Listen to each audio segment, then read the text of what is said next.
లేదు.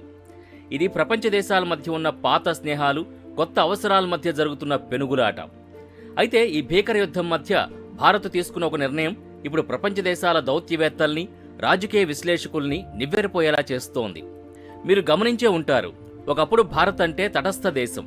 ఎక్కడ ఏ యుద్ధం జరిగినా శాంతి చర్చల ద్వారా పరిష్కరించుకోవాలి అని ఒక పాతకాలపు డైలాగ్ చెప్పి మౌనంగా ఉండేది. కానీ ఇప్పుడున్నది నవభారత్. ఇది 2026వ సంవత్సరం. ఇక్కడ భారత్ తన స్వరాన్ని మార్చింది. ఇరాన్ తన క్షిపణులతో ఇస్రాయల్ని వణికించినప్పుడు, ఇస్రాయల్ తిరిగి ప్రతీకారం తీర్చుకుంటున్నప్పుడు భారత్ ఎవరి వైపు నిలబడింది?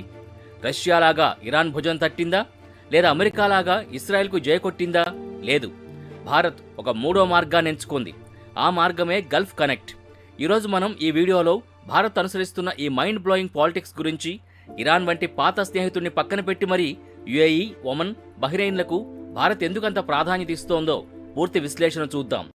ఈ వీడియో చివరి వరకు చూడండి, ఎందుకంటే ఇందులో మీరు ఇప్పటివరకు వినని ఎన్నో ఆసక్తికరమైన రాజకీయ రహస్యాలున్నాయి. ముందుగా ప్రస్తుత పరిస్థితుల్ని విశ్లేషిద్దాం. ఇరాన్ మరియు ఇస్రాయెల్ మధ్య ఉద్రిక్తతలు గతంలో ఎన్నడూ లేనంత స్థాయికి చేరాయి. ఇరాన్ తన ప్రాక్సీ గ్రూపులైన హెజ్బుల్లా మరియు హౌతీల ద్వారా ఇస్రాయెల్ను చుట్టుముట్టాలని చూస్తోంది.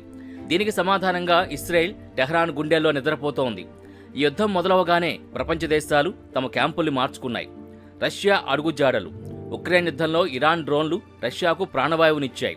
కాబట్టి రష్యా ఇప్పుడు ఇరాన్ గొంతులో గొంతు కలిపి ఇస్రాయెల్ని తప్పుపడుతోంది. చైనా వ్యూహం. అమెరికాకు ఎక్కడ వ్యతిరేకత ఉంటే అక్కడ చైనా వాలిపోతుంది. మిడిల్ ఈస్ట్లో అమెరికా పట్టును తగ్గించడానికి చైనా ఇరాన్కు వెన్నుదన్నుగా నిలిచింది. భారత్ పరిస్థితి ఏంటి? భారత్కు ఇరాన్తో శతాబ్దాల నాటి సంబంధం ఉంది. మనకు ఇంధనాన్ని అందించే దేశాల్లో ఇరాన్ కీలకం. పైగా పాకిస్తాన్ని బైపాస్ చేస్తూ ఆఫ్ఘనిస్తాన్ మరియు రష్యాకి చేరుకోవడానికి మనం చాబహార్ ఓడరేవుని ఇరాన్లోనే నిర్మిస్తున్నాం. మరి ఇంతటి ముఖ్యమైన స్నేహితుడిని వదిలి భారత్ ఎందుకు గల్ఫ్ దేశాల వైపు మొగ్గు చూపుతోంది? భారత విదేశాంగ మంత్రిత్వ శాఖ విడుదల చేసిన ప్రకటనని నిశితంగా గమనిస్తే ఒక విషయం స్పష్టమవుతుంది. అందులో ఇరాన్ పేరు ఎక్కడా లేదు. ఇది చాలా పెద్ద విషయం. సాధారణంగా ఏదైనా దాడి జరిగినప్పుడు భారత్ ఆ దేశం పేరుని ప్రస్తావిస్తుంది.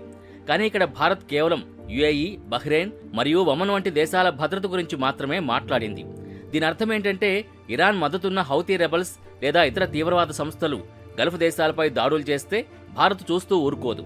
ఇది నేరుగా ఇరాన్కి ఇచ్చిన ఒక సైలెంట్ వార్నింగ్.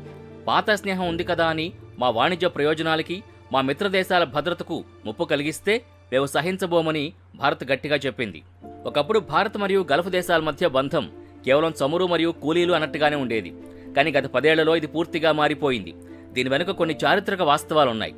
భారతీయ ప్రవాసులు సుమారు 90 లక్షల మంది భారతీయులు గల్ఫ్ దేశాల్లో నివసిస్తున్నారు. వీరు ఏటా లక్షల కోట్ల రూపాయల విదేశీ మార్గద్రవ్యాన్ని భారత్కు పంపిస్తున్నారు. మన ఆర్థిక వ్యవస్థకు ఇది ఒక వెన్నెముక. వారి భద్రతే మన మొదటి ప్రాధాన్యత. యుఏఈ మరియు సౌదీ అరేబియా భారత్లో బిలియన్ల కొద్దీ డాలర్స్ను పెట్టుబడి పెడుతున్నాయి. రిలయన్స్ నుంచి టాటా వరకు, డిజిటల్ ఇండియా నుంచి గ్రీన్ ఎనర్జీ వరకు వారి నిధులు కీలకమైనవి. ఇరాన్ కంటే ఇప్పుడు సౌదీ మరియు యుఏఈలు భారత్కు అత్యంత నమ్మకమైన ఇంధన భాగస్వాములు. భారత్ గల్ఫ్ దేశాల వైపు ఇంత గట్టిగా నిలబడ్డానికి అసలు కారణం IMEC, India Middle East Europe economic corridor. ఇది చైనా యొక్క బెల్ట్ అండ్ రోడ్కి గట్టి సమాధానం. ఈ మార్గం ముంబై నుంచి ప్రారంభమై దుబాయ్ ఓడరేవుకు చేరుకుంటుంది. అక్కడి నుంచి రైలు మార్గం ద్వారా సౌదీ అరేబియా, జోర్డాన్ మీదుగా ఇస్రాయెల్లోని హైఫా ఓడరేవుకి, అక్కడి నుంచి యూరప్కు చేరుకుంటుంది. ట్విస్ట్ ఏంటంటే, ఒకవేళ ఇరాన్ ఇస్రాయెల్ యుద్ధం వల్ల గల్ఫ్ దేశాల్లో అస్థిరత ఏర్పడితే ఈ $1 బిలియన్ ప్రాజెక్ట్ కుప్పకూలిపోతుంది. అందుకే గల్ఫ్ దేశాల భద్రతని కాపాడడం అంటే భారత్ తన సొంత ఆర్థిక భవిష్యత్తును కాపాడుకోవడమే. చాలా మందికి తెలియని విషయం ఏంటంటే, ఒమన్లోని దుఖం పోర్ట్ భారత్కు వ్యూహాత్మకంగా చాలా కీలకం. ఇక్కడ భారత నౌకాదళానికి ప్రత్యేక యాక్సెస్ ఉంది. అరబిక్ సముద్రంలో మరియు పర్షియన్ గల్ఫ్ ద్వారాల వద్ద నిఘా ఉంచడానికి ఈ ఓడరేవు భారత్కు ఒక కిలా లాంటిది. చైనా తన నౌకల్ని అరేబియా సముద్రంలోకి పంపాలని చూస్తున్న వేళ ఒమన్తో మనకున్న స్నేహం చైనాని కట్టడి చేస్తోంది. అందుకే ఒమన్పై ఎటువంటి చిన్న దాడి జరిగినా భారత్ తక్షణమే స్పందిస్తుంది. గల్ఫ్ ప్రాంతంలో ఉద్రిక్తతలు పెరిగిన ప్రతిసారి భారత నౌకాదళం ఆపరేషన్ సంకల్ప్ ద్వారా మన వాణిజ్య నౌకలకి రక్షణ కల్పిస్తోంది. ఇతర దేశాలు తమ యుద్ధ నౌకల్ని వెనక్కి తీసుకున్నా భారత్ మాత్రం అక్కడ పహారా కాస్తోంది. బహ్రెయిన్ కేంద్రంగా ఉన్న కంబైన్డ్ మ్యారిటైమ్ ఫోర్సెస్లో భారత్ ఇప్పుడు కీలక భాగస్వామి. ఇది గల్ఫ్ దేశాలకు భారత్పై నమ్మకాన్ని పెంచింది. అమెరికా దూరంగా ఉన్నా భారత్ మా పక్కనే ఉంది అనే భావన వారిలో కలిగింది. ఒకప్పుడు మన దేశం చేతులు కట్టుకుని కూర్చునే స్థితిలో ఉండేది. కానీ ఇప్పుడు భారత్ తన జాతీయ ప్రయోజనాల కోసం పాత సిద్ధాంతాల్ని పక్కన పెట్టడానికి సిద్ధంగా ఉంది. దీన్ని రియల్ పాలిటిక్ అంటారు. ఇరాన్ మనకు స్నేహితుడే, కానీ ఇరాన్ చర్యల వల్ల గల్ఫ్ దేశాల్లోని మన 90 లక్షల మంది భారతీయులకి ముప్పు వాటిల్లితే మన వాణిజ్యం దెబ్బతింటే భారత్ రాజీ పడదు. ఇది రష్యాకు, చైనాకు మరియు అమెరికాకు కూడా ఇచ్చిన సంకేతం.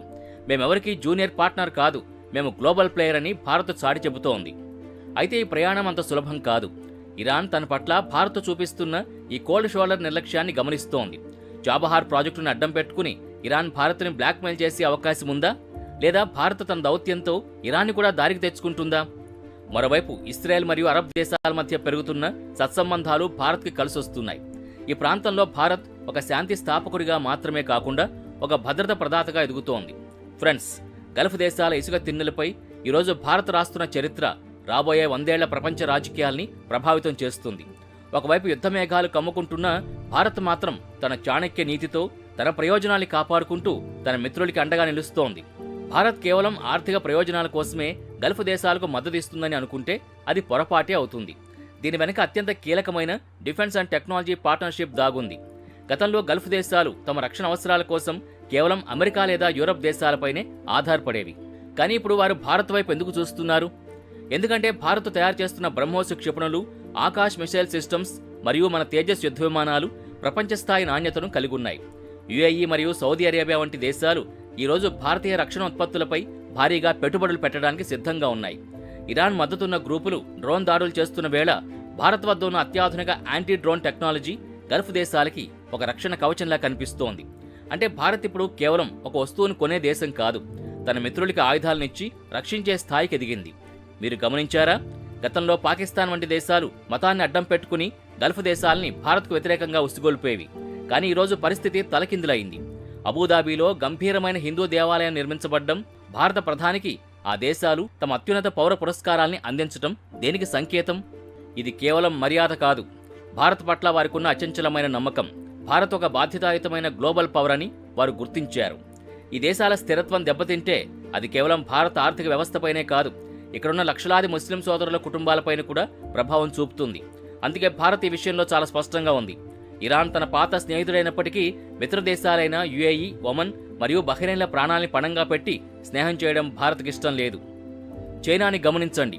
చైనా కేవలం వ్యాపారం చూస్తుంది, అమెరికా కేవలం తన ఆధిపత్యం చూస్తుంది. కానీ భారత్ వసుదైక కుటుంబకం అనే సూత్రంతో తన స్నేహితుల కష్టసుఖాల్లో పాలు పంచుకుంటోంది. ఈరోజు గల్ఫ్ దేశాల ఆకాశంలో ఎగురుతున్న భారతీయ డ్రోన్లు, సముద్రంలో గస్తీ కాస్తున్న మన నౌకలు ప్రపంచానికి ఒకటే చెబుతున్నాయి: ఇది ఆత్మనిర్భర్ భారత్. ఇది తనను తాను రక్షించుకోగలదు, తనని నమ్మిన మిత్రుల్ని కాపాడుకోగలదు. యుద్ధం ఎటువైపు తిరిగినా మిడిల్ ఈస్ట్లో భారత పాత్ర మాత్రం ఇకపై నిర్ణయాత్మకంగా ఉండబోతోంది. అమెరికా పట్టు సడలుతున్న ఈ తరుణంలో ఆ ఖాళీని భారత్ తన దౌత్యంతో, స్నేహంతో భర్తీ చేస్తోంది. ఇది కేవలం ఒక రాజకీయ మార్పు మాత్రమే కాదు, ఒక కొత్త ప్రపంచ క్రమానికి పునాది. ఈ విశ్లేషణ మీకు ఎలా అనిపించింది? భారత్ ఇరాన్ కంటే గల్ఫ్ దేశాలకే ఎక్కువ ప్రాధాన్యత ఇవ్వడం సరైందేనా? మీ అభిప్రాయాల్ని కామెంట్ రూపంలో తెలియచేయండి. ఇలాంటి మరిన్ని ఇంట్రెస్టింగ్ పొలిటికల్ అప్డేట్స్ కోసం మన ఛానల్ని సబ్స్క్రైబ్ చేసుకోండి. మరో ఆసక్తికరమైన వీడియోతో మళ్ళీ కలుద్దాం. అంతవరకు సెలవు. జై హింద్.